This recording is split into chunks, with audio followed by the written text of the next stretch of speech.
O grande conflito entre a verdadeira adoração e a falsa adoração. Adoração ao único Deus verdadeiro ou ao Deus de Babilônia.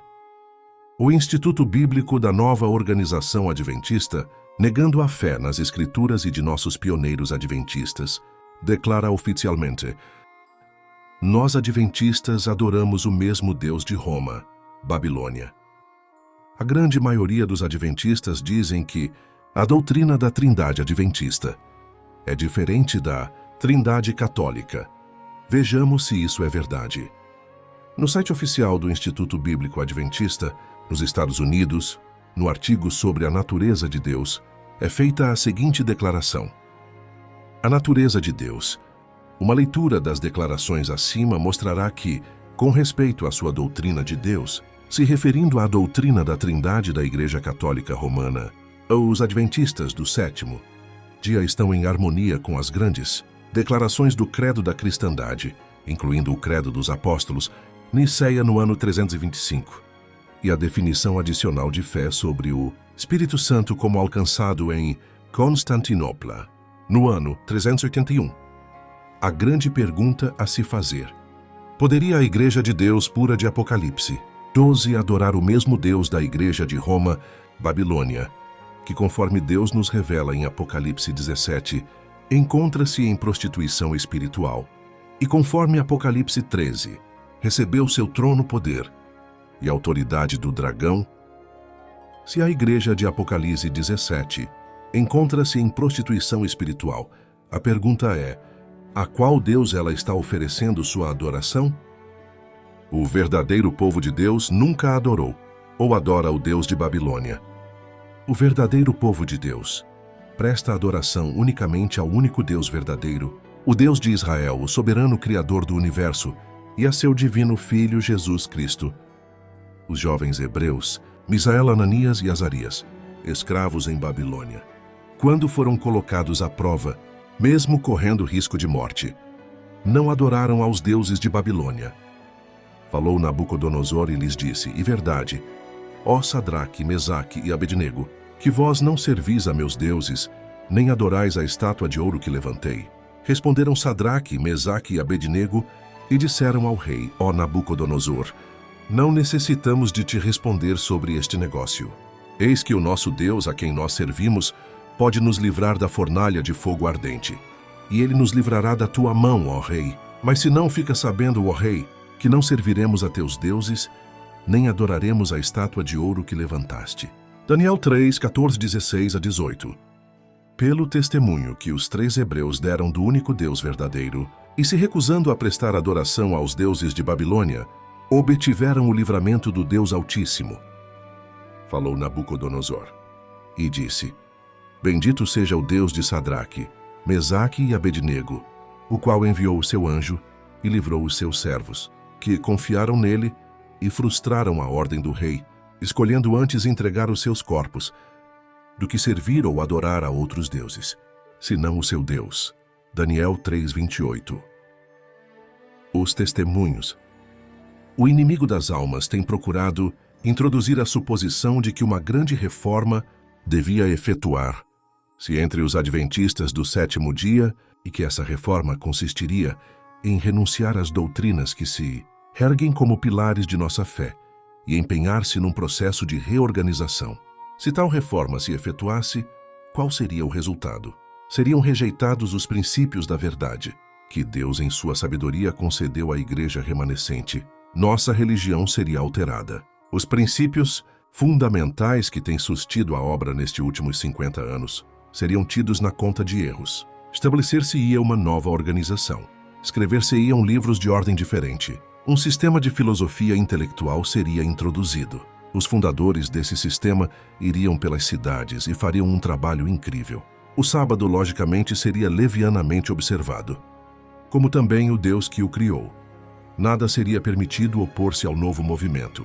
Os líderes ensinariam que a virtude é melhor do que o vício, mas com Deus sendo removido, eles colocariam suas dependências no poder humano, que sem Deus não tem valor. O fundamento deles seria construído na areia, e os ataques e as tormentas varreriam a estrutura.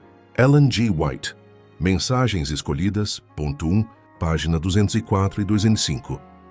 Todos os eventos da série de apostasias desta profecia já foram cumpridos. Neste estudo queremos destacar o ponto onde a profecia diz que Deus seria removido pela nova organização. Como podemos ver, isto de fato já se cumpriu. A nova organização adventista removeu o único Deus verdadeiro e seu Filho Jesus Cristo e abraçou o Deus de Babilônia. E admitem isso oficialmente e publicamente. Somos seguidores de Deus, qual crianças amantes. Ou somos servos do príncipe das trevas. Adoramos a Yahu ou a Baal, ao Deus vivente ou aos ídolos, mesmo que não haja altares à vista e nenhuma imagem que os olhos possam ver. Mesmo assim, podemos estar praticando a idolatria. É tão fácil fazer uma imagem de ideias e objetos acariciados como fazer deuses de madeira ou pedra. Há milhares que têm um falso conceito de Deus e seus atributos. Estão tão certamente adorando a um falso Deus como os seguidores de Baal. Estamos nós adorando ao verdadeiro Deus, segundo está revelado em sua palavra em Cristo e mediante a natureza. Ou estamos adorando algum ídolo filosófico que temos colocado em seu lugar. Deus é um Deus de verdade. A justiça e a misericórdia são os atributos de seu trono. É um Deus de amor, de piedade e de terna compaixão. Assim está representado em seu Filho, nosso Salvador. É um Deus paciente e longânimo. Se é assim o ser que adoramos e cujo caráter procuramos assimilar, então estamos adorando o verdadeiro Deus. Testemunhos para a Igreja, página 162, volume 5. Rejeitando a verdade, os homens rejeitam o seu autor. É tão fácil fazer um ídolo de falsas doutrinas e teorias, como talhá-lo de madeira ou pedra. O Deus vivo, conforme é revelado em sua palavra, é em Cristo e nas obras da criação. É adorado apenas por poucos. O grande conflito, página 583.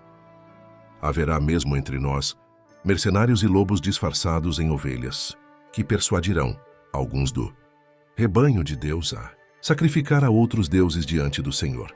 Jovens que não se acham estabelecidos, arraigados e firmados, na verdade serão corrompidos e desencaminhados pelos condutores cegos dos cegos, e os ímpios, os desdenhadores que duvidam e perecem, que desprezam a soberania do ancião de dias e colocam um falso Deus sobre o trono, um ser de sua própria invenção, um ser completamente tal qual eles mesmos.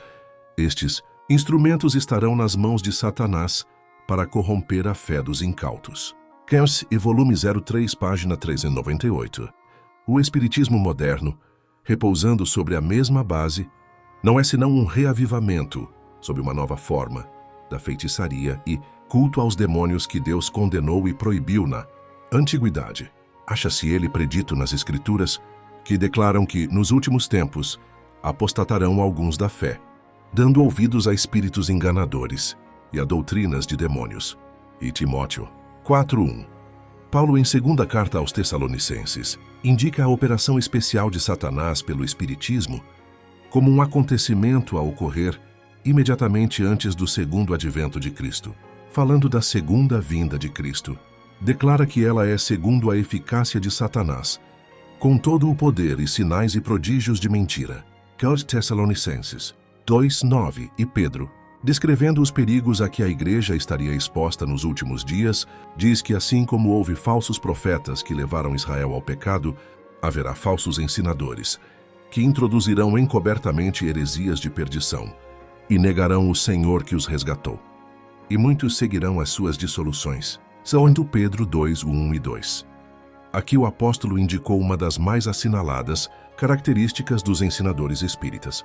Eles se recusam a reconhecer a Cristo como o Filho de Deus.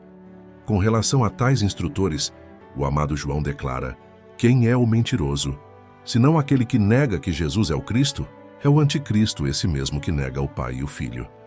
Qualquer que nega o Filho também não tem o Pai. E João 2:22 e 23. O Espiritismo, negando a Cristo, nega tanto ao Pai como ao Filho, e a Bíblia denuncia-o como manifestações do anticristo, porque se introduziram alguns, ou uma determinada classe, os quais negam o único Senhor Deus e nosso Senhor Jesus Cristo.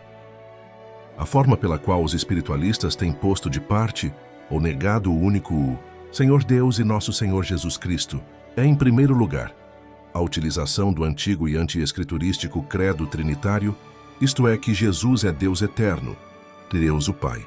Embora eles não tenham uma passagem das Escrituras que dê suporte a isso, enquanto nós temos claros testemunhos bíblicos em abundância que ele é o Filho do Eterno Pai. James White, The Day Star, 24 de janeiro de 1846. Assim diz o Senhor, pois vede se jamais sucedeu coisa semelhante. Acaso trocou alguma nação os seus deuses, que contudo não são deuses? Mas o meu povo trocou a sua glória por aquilo que é de nenhum proveito. Espantai-vos disto, ó céus, e horrorizai-vos. Ficai verdadeiramente desolados, diz o Senhor. Porque o meu povo fez duas maldades. A mim me deixaram o manancial de águas vivas, e cavaram para si cisternas rotas que não retêm as águas. Como podeis dizer, não estou contaminada nem andei após Baal?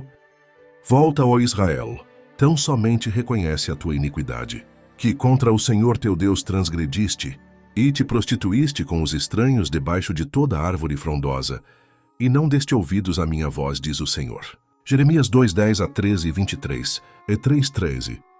Prezados irmãos, a apostasia prevalecente. Hoje é a mesma apostasia que houve nos dias do profeta Elias. O grande conflito é entre a verdadeira adoração e a falsa adoração. Fazemos hoje o mesmo chamado que o profeta Elias fez no Monte Carmelo. Adorareis ao único Deus verdadeiro e seu Filho, ou adorareis ao Deus de Babilônia?